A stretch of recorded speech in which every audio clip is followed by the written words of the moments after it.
ఇది it's not about success, it's not about this, it's about conveying a thought to the public. It all depends how well public receive. ఇది చెప్తా ఉన్నాను, కొంతమంది boycott చేస్తాం, negative reviews అంటే. I said please go ahead, నాకు అసలు ఇబ్బంది లేదు.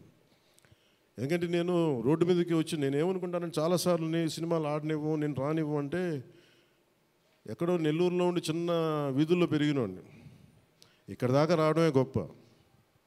అలాంటిది నా సినిమా ఆపుతున్నాను, నేను ఎంత స్థాయికి ఎదిగానో మీరు చెప్తున్నారు. నా గురించి నాకు తెలియదు, కానీ మీరు చెప్తున్నారు నా ఎదుగుదల ఎంత. ఎవడో ఒక హీరో ఒక సినిమా తీస్తే ఆ సినిమాని మిమ్మల్ని భయపెట్టేంత స్థాయిలో ఉందా? నా మీద కూర్చోబెట్టి ఒక క్విట్ ఇండియా మూమెంట్ ఇదేమన్నా, ఇదేనా క్విట్ ఇండియా మూమెంట్ లాగా? బాయ్కా అంటే ఏం చేస్తారు, చేసుకోండి అన్నాను. ఏం ఫరక్ పడుతుంది, ఏమీ తేడా పడుతుంది? నథింగ్. ఇవన్నీ చూడకుండా జీవితంలోకి వస్తామా? ఇవన్నీ ఇంతకుమించి మేము చూడలేదా? దెబ్బలు తినకుండా వస్తామా జీవితంలో? అందుకని ఇలాంటి తాటాకి చప్పుళ్ళకి మీ పదే పదే బెదరు. ముఖ్యంగా నా అభిమానులకి మీకు చెప్తున్నా, ఈ మాధ్యమాల ద్వారా, ప్రసార మాధ్యమాల ద్వారా, ఈ మీడియా మిగతా మీడియా సామాజిక మాధ్యమాల ద్వారా ఈరోజు నేను ఇంత బలంగా ఉన్నానంటే మీరు ఇచ్చిన బలమే. నేను ఎంత ఎదిగానో నాకు తెలియదు, నేను ఏం చేశానో నాకు తెలియదు, కానీ నాకు ఒకటే తెలుసు, ధైర్యంగా ఉండడమే తెలుసు. నాకు డిప్రెషన్ ఉండదు. ఎందుకంటే నేను డిప్రెషన్ అనేది ఎందుకు ఉండదంటే, నాకు బతకడం చాలా అద్భుతమైన విషయం అనిపిస్తుంది, మోర్ దెన్ సక్సెస్.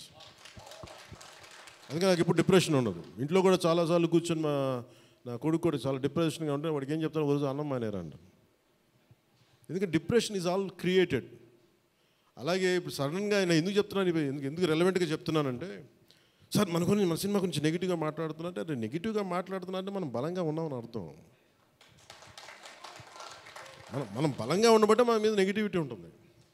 అలాగే ఔరంగజేబ్ని మాట్లాడగానే చాలామందికి బాధలు కోపాలు వచ్చింది, రానివ్వండి అండి. సో మీరు ఒక మొఘల్స్ గొప్పతనం చెప్పినప్పుడు మొఘల్స్ చేసిన అన్యాయాలు అక్రమాలు కూడా చెప్పాలి కదా. That is got balance. That's what I believe in secularism. That's what it is called balance. అంతేగాని నేను కన్వీనియంట్గా కూర్చొని Aurangzeb the great, Mughals the great అన్నప్పుడు okay, Mughals also levied jizya, అది కూడా చెప్పండి. Then let me decide who is great or not. ఇలాంటివన్నీ నాకు ఐ ఫెల్ట్ సినిమా ఈజ్. అందుకే ఒకసారి ఈ సినిమా చేసిన biggest help, more than the success, more than the collections, more than the records, more than premier shows.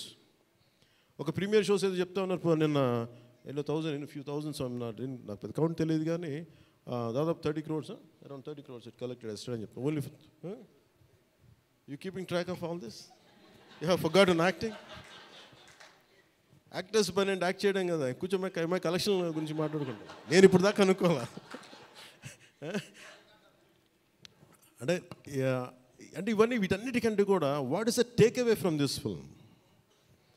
ఒక historical blunder made by Aurangzeb.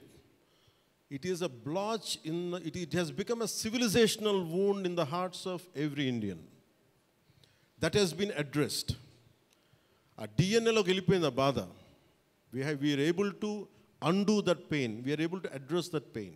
చిన్నప్పుడు ఎప్పుడు నేను స్కూల్లో చదువుకొని, అరే హిందూగా ఉండి ఎందుకు జిజియా కట్టాలి, అసలు దీని గురించి ఎవడు మాట్లాడేంటి, అది అడ్రస్ చేసినందుకు నాకు చాలా ఆనందంగా. ఇది నాలాగా చాలామందికి చాలా క్వైట్ పెయిన్ఫుల్గా ఉండాలి, అందరికీ నేను అడ్రస్ చేయగలిగాను. That is the biggest achievement. ఒకసారి సినిమా చేసినప్పుడు అందరు కలెక్షన్ల దగ్గర ఆగిపోతారు, లేదంటే అందరూ రికార్డుల దగ్గర ఆగిపోతారు. నేను ఎప్పుడు అక్కడ ఆగలా. What is the takeaway from this film? ఎప్పుడో నేను ఎంటర్ ద డ్రాగన్ చూసినప్పుడు, అరే బ్రూస్లీ భలే చేశాడు అనుకోలేదు. బ్రూస్లీగా మనం ఎలా చేయాలి, ఏం చేయాలి, బ్రూస్లీ గురించి చదివాను.